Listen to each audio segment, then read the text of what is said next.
Good morning students, myself Rajeshwari Devi Rathore. मैंने अपने पिछले वीडियो में आपको सांप्रदायिक राजनीति यानी कम्युनल पॉलिटिक्स के विषय में बताया था। आज हम लेंगे भारत का विभाजन। पहले लेंगे भारत विभाजन के कारण।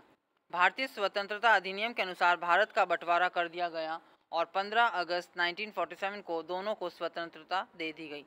महात्मा गांधी विभाजन के कट्टर विरोधी थे, लेकिन कांग्रेस के अधिवेशन में माउंटबेटन योजना का समर्थन करते हुए महात्मा गांधी ने कहा था, मैं विभाजन का आरंभ से ही विरोधी रहा हूँ, किंतु अब परिस्थिति ऐसी उत्पन्न हो गई है कि दूसरा कोई रास्ता नहीं है। अब इन परिस्थितियों से प्रेरित होकर कांग्रेस ने भारत का विभाजन स्वीकार किया। भारत विभाजन की परिस्थितियों या कारण इस प्रकार से हैं। पहला, सांप्रदायिक दंगे। मुस्लिम लीग ने पाकिस्तान प्राप्त करने के लिए सीधी कार्यवाही शुरू करके सांप्रदायिक दंगों का सूत्रपात किया था। इन दंगों में भीषण हत्याकांड हुआ और अपार संपत्ति का विनाश हुआ। अंतरिम सरकार इन दंगों को रोकने में असमर्थ थी, क्योंकि मुस्लिम लीग की प्रांतीय सरकारें भी उपद्रवकारियों की सहायता कर रही थीं। ये दंगे निश्चित रूप से योजनाबद्ध थे और इनका मात्र उद्देश्य कांग्रेस को आतंकित करके विभाजन का प्रस्ताव स्वीकार कराना था। यदि अंग्रेज चाहते तो इन दंगों को रोक सकते थे, लेकिन उन्होंने जानबूझकर ऐसा नहीं किया, क्योंकि वे यह बताना चाहते थे कि यदि भारत को स्वतंत्रता दे दी जाती है तो यहाँ के लोग आपस में ही कट मरेंगे। यद्यपि गांधी जी शांति के मूल्य को चुकाने के लिए देश का बंटवारा स्वीकार करने को तैयार नहीं थे, किंतु कांग्रेस को भय था कि यदि यही स्थिति रही तो देश की अराजकता बेकाबू हो जाएगी। ऐसी परिस्थिति में इन दंगों को तुरंत रोकना आवश्यक था। इन दंगों को बंद करने तथा बेगुनाह लोगों की हत्याएं रोकने के लिए विभाजन के अतिरिक्त कोई चारा नहीं था। नेक्स्ट, दूसरा है अंग्रेज प्रशासकों के षड्यंत्र। आरंभ से ही अंग्रेज प्रशासकों की सहानुभूति मुसलमानों के साथ थी। वस्तुतः सांप्रदायिकता का बीजारोपण भी अंग्रेजों ने किया, जबकि उन्होंने मुसलमानों को विधानमंडलों में उनके लिए अलग स्थान देने के लिए प्रोत्साहित किया। सुधार अधिनियमों में सांप्रदायिक चुनाव प्रणाली को स्थान देकर हिंदू मुसलमानों के वैमनस्य को और अधिक बढ़ावा दिया। आगे चलकर उन्होंने मुस्लिम लीग की पृथक राज्य की मांग का समर्थन करके उन्हें खूब प्रोत्साहित किया। सांप्रदायिक दंगों से स्थिति बहुत खराब हो रही थी और मुसलमानों को पुलिस, प्रतिरक्षा, सूचना और यातायात विभाग में महत्वपूर्ण पदों पर लगाया जा रहा था। मुस्लिम लीग के समर्थक गैर कानूनी रूप से गोला बारूद और शस्त्र एकत्रित कर रहे थे। अंतरिम सरकार में मुस्लिम लीग के सदस्य कांग्रेसी मंत्रियों के लिए सिरदर्द बन गए। वस्तुतः मुस्लिम लीग के सदस्यों ने सरकार चलाना भी असंभव कर दिया था। इसीलिए सरदार पटेल ने कहा था कि मैं देश के बंटवारे के लिए उस समय माना जबकि इसके अतिरिक्त और कोई चारा नहीं रहा। हम उस समय ऐसी अवस्था पर पहुंच गए थे कि यदि हम देश का बंटवारा न मानते तो सब कुछ हमारे हाथ से चला जाता। नेक्स्ट, अगला कारण है अविलंब स्वतंत्रता के लिए। कांग्रेस ने देश का विभाजन अविलंब स्वतंत्रता प्राप्त करने के लिए भी स्वीकार कर लिया। अंग्रेज हमेशा मुस्लिम लीग का पक्ष लेते रहे। लॉर्ड वेवल मुस्लिम लीग के बिना संविधान सभा बुलाने को तैयार नहीं हुआ और उसे अंतरिम सरकार में सम्मिलित करने के लिए भारत सचिव के निर्देशों की भी अवहेलना की। मुस्लिम लीग को अंतरिम सरकार में इसीलिए लाया गया कि अंग्रेज दोनों के मतभेदों का बहाना लेकर भारत में रहना चाहते थे। अतः कांग्रेस को विश्वास हो गया था कि यदि अंग्रेज शीघ्रातिशीघ्र भारत को स्वतंत्र कर भारत से चले नहीं जाते तो भारत अनेक छोटे छोटे टुकड़ों में बंट जाएगा। अंतरिम सरकार में लीग के विभागों में उच्च पदों से लेकर चपरासी तक मुसलमान भरे जा रहे थे और हिंदुओं को निकाला जा रहा था। इसीलिए सरदार पटेल ने कहा था कि यदि पाकिस्तान स्वीकार नहीं किया जाता तो प्रत्येक दफ्तर में पाकिस्तान की एक इकाई स्थापित हो जाती। अंतरिम सरकार में कांग्रेसी सदस्यों को यह भली भांति ज्ञात हो गया था कि अंग्रेज मुस्लिम लीग गठबंधन देश के लिए घातक बनता जा रहा है। सरदार पटेल ने कहा, मैं इस परिणाम पर पहुंचा कि सबसे अच्छा तरीका यह है कि अंग्रेज़ों को भारत से शीघ्र निकाला जाए, चाहे देश का बंटवारा भी करना पड़े। कांग्रेस की बैठक में माउंटबेटन योजना पर विचार प्रकट करते हुए गोविंद वल्लभ पंत ने कहा था, 3 जून 1947 की योजना की स्वीकृति ही स्वतंत्रता प्राप्ति के लिए एकमात्र मार्ग है।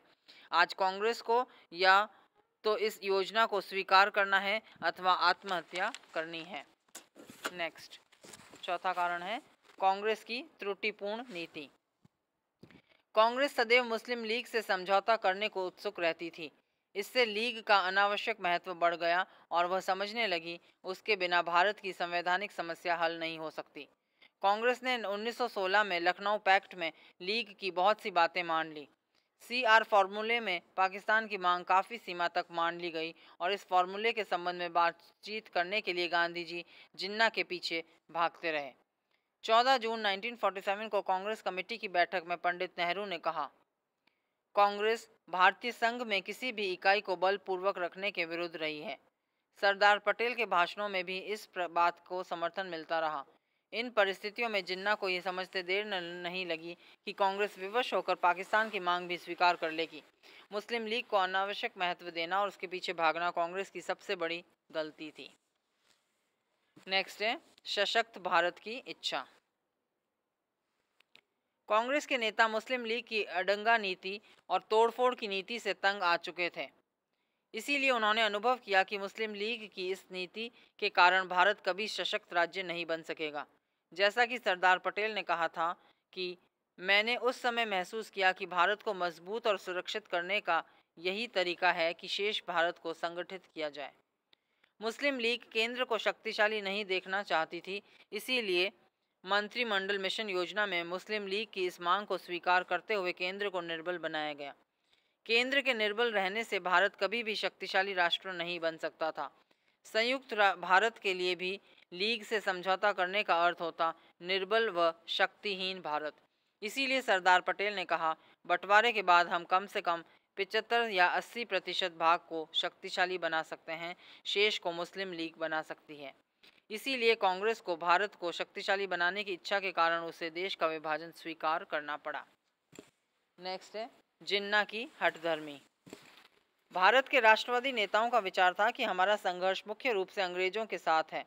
इसीलिए कांग्रेसी नेता जिन्ना से बातचीत करने को सदैव तत्पर रहते थे। जिन्ना ने सदैव इसका अनुचित लाभ उठाया और सदैव अपनी मांगों को बढ़ाना जारी रखा। जिन्ना की हठधर्मी के कारण गोलमेज सम्मेलन और वेवल योजना असफल हो गई और सांप्रदायिक समस्या का कोई हल नहीं निकल सका। वह सदैव कांग्रेस को एक हिंदू संस्था सिद्ध करने का प्रयास करता था। 1937 के चुनावों के बाद जिन प्रांतों में कांग्रेस सरकारें बनी, उन पर लगातार मनगढ़ंत आरोप लगाकर वह उन्हें मुसलमानों पर अत्याचार करने वाली सरकारें बताता रहा। द्वितीय विश्व युद्ध आरंभ होने पर कांग्रेसी मंत्रिमंडलों ने त्यागपत्र दिए तो जिन्ना ने मुक्ति दिवस मनाया। ऐसी परिस्थिति में सरदार पटेल, मौलाना आज़ाद और अन्य कांग्रेसी नेता इस बात के विरुद्ध थे कि गांधी जी व्यर्थ में जिन्ना के पीछे भागकर उसके मान सम्मान में वृद्धि करें।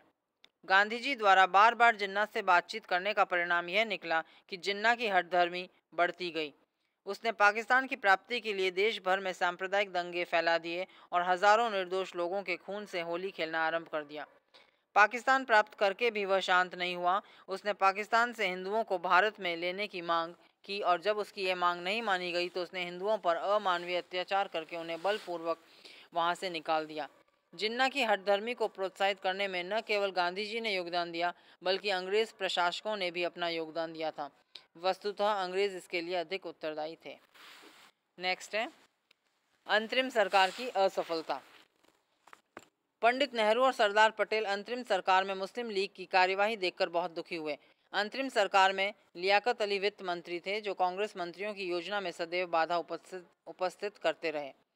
कांग्रेस मंत्रियों के विभागों को आवश्यक धन स्वीकृत न करके उन्हें बदनाम करने का प्रयास करते रहे और सरकार का चलना बिल्कुल असंभव बना दिया। मुस्लिम लीग अंतरिम सरकार में इसीलिए शामिल हुई थी क्योंकि मुसलमानों के हितों को वह कांग्रेस के हाथों में नहीं सौंपना चाहती थी और अपने मुकाबले में कांग्रेस को अपनी स्थिति मजबूत न करने देना चाहती थी।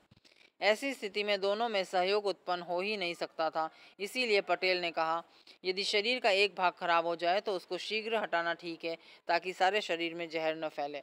मैं मुस्लिम लीग से छुटकारा पाने के लिए भारत का कुछ भाग देने के लिए तैयार हूँ। नेक्स्ट अगला कारण है माउंटबेटन का प्रभाव। सांप्रदायिक दंगों के कारण स्थिति अनियंत्रित होती जा रही थी।